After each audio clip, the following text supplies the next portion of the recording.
What do you do when you don't know what do you want to do with your life? Where do you start? Where do I start?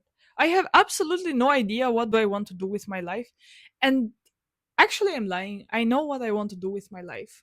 Because I have that desire that you might have too. It's a desire deep down you, but sometimes it seems so scary that you don't even dare to accept it to yourself. So that's the case with me at the moment.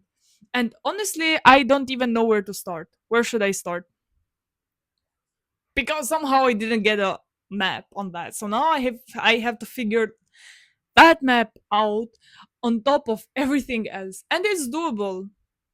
But being doable, it doesn't make it easier. So where do I start? One realization that I had when I was at the Buddhist monastery is that if I'm going to continue thinking about doing, but never actually do anything, well, I might as well not think at all. Because what's the point of never doing anything, but always wanting to do something? What is the point of that? I mean, there's no point unless you want to just occupy your time for nothing, right? Because nothing is being seen here. And on top of that, I will end up being overwhelmed from not doing, overwhelmed from procrastinating, overwhelmed from my phone, overwhelmed from this, from that, from everything besides the things that I have to do. So where do I start? And I'm genuinely making a question here. I'm trying to figure this out together with you because I genuinely don't know where do I start. But I know that I have to trust the process of this life because life showed me multiple times that I have my own plans. For instance, last year, this time, I had a completely different plan for my life. I was paying for this education, for this education. I did this course, I did that one. And guess what? Within 3 months, everything changed. Everything outside it was fine, but something it wasn't right. And that something it was quite big within me. Sorry. So I had to do something to change it, and I did not have the courage to do that. I knew that I wanted to do it. I knew that I wanted to change country. I knew that I wanted to travel, but I just did not have the courage. And life gave me signs. Yeah, it gave me signs in the least expected moments, and I saw those signs. I saw how my body would react, how excited I would be, how happy I would be from a thing that I wasn't even doing yet, but from a thing that I could see myself doing. And it was scary. But I knew that if I have the desire, I have the strength to make that desire come here in this reality. Because guess what? This life is pretty wild, as you know already. That's pretty wild. And I came in this life to enjoy it for as long as it is. I want to have a good ride here because I don't know what I did on the other ones, but I'm sure that they weren't easy. So this one, I know that I will enjoy it. And me enjoying it doesn't mean that it's easy and everything comes this and that. No, it doesn't mean that it still has its own difficulties. There are a lot of days, even though I'm on the other side of the world, there are a lot of days that I'm just miserable. Honestly, I just don't want to leave my bed. And I try to understand, to not feel guilty, to have compassion, and I have all of these things. But at the beginning, I was feeling guilty because I'm so privileged that I get to travel and to do this and to do that. I'm the first one in my bloodline that I get to do this, one of the first ones in my country that I know that I get to do this. So I'm lucky, I'm lucky.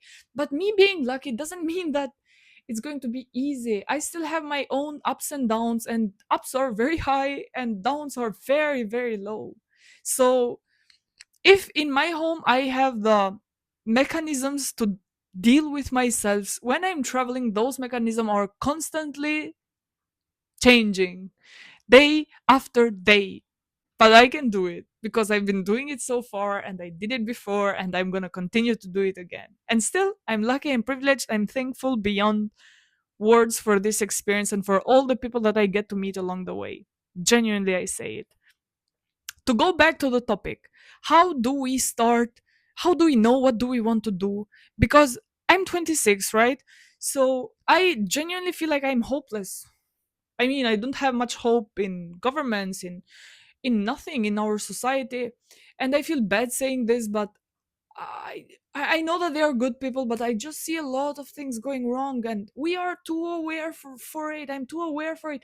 I cannot pretend like there is everything okay, because it's not. With nothing, it's not everything okay. You see the global warming, it's just getting worse and worse. About a job, you see that the world is, it's not dying, actually it will kill us eventually, but it's at the situation that it is. And then you think, oh, should I get a job, should I do this, should I do that, what should I do, should I be homeless, should I go, should what should I do? I don't know what to do. Where do I start? But within me, I know that I came here for a bigger purpose, that is bigger than myself. It's bigger than myself. And yes, I cannot hold it now, but I know that I'm able to provide the space in order for me to hold that version of myself. Because I came here for a purpose that is bigger than my own life. It's bigger than me. And I know that thing deep down in myself, in my bones. So I can't say I will wait for that version of myself to come, because I still have to show up for myself. I still have to do this. And that version of myself is that it's not going to be luck. Because oftentimes we see successful people and we say, oh, how lucky they are, how lucky this. It's a lot of hard work. Maybe we don't see it, and maybe I don't see your hard work, maybe you don't see my hard work, but maybe my hard work, it's here in this bed, trying to understand myself when I have anxiety. Why do I have that anxiety? Because for some reason it's so hard to understand, why do I have that anxiety? How do I feel joy, how I feel excited, why do I feel sad? So this is the hard work for me, to try to understand what is going on within myself.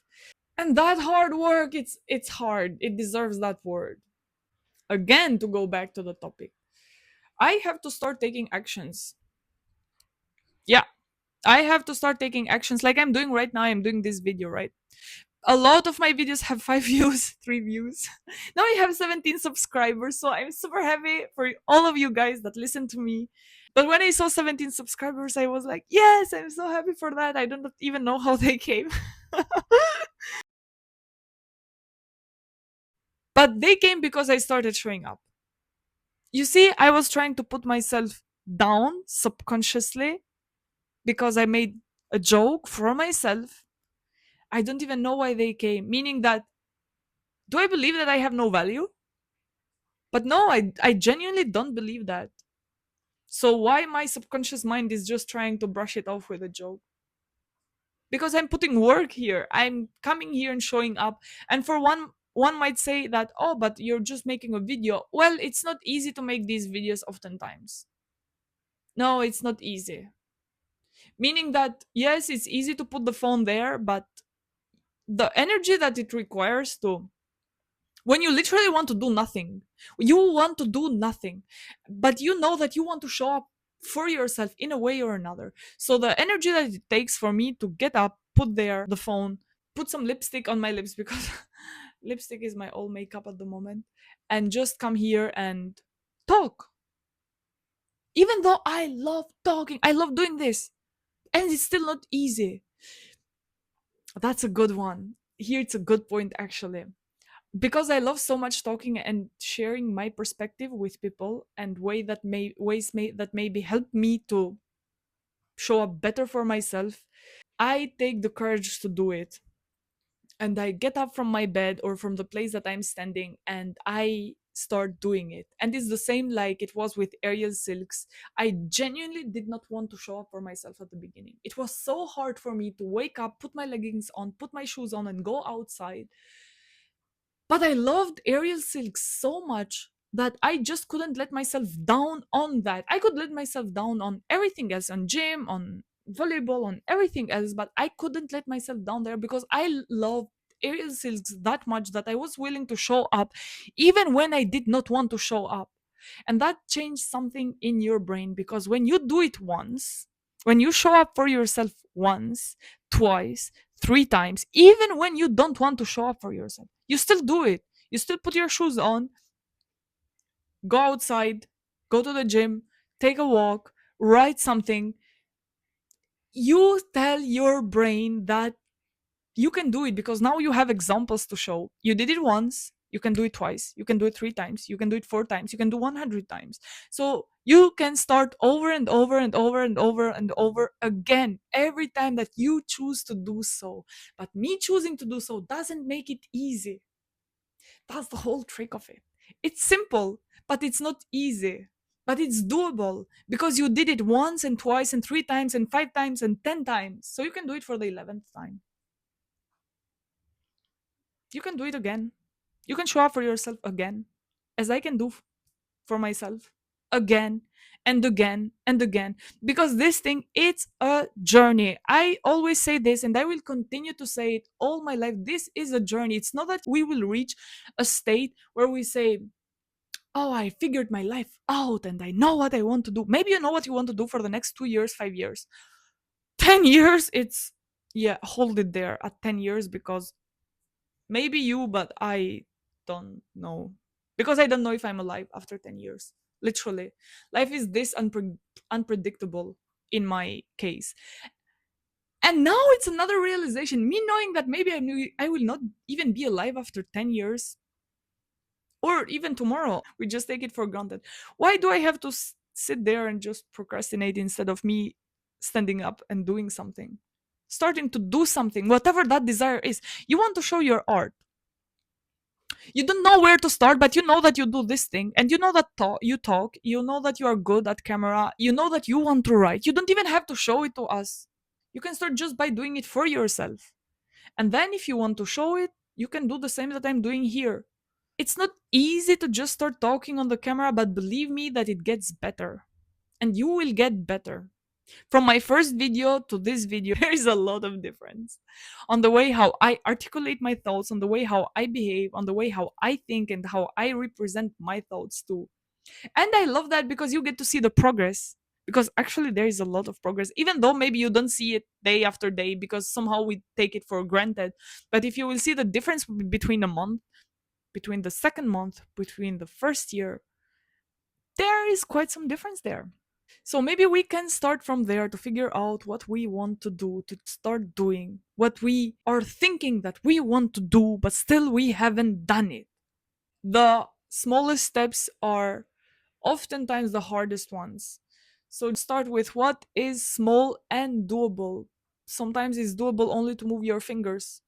Then you move your body, and then you stand up, then you wear your socks, put your shoes on, and get outside to get some sun. Because sometimes sun, it helps us more than 1000 YouTube videos.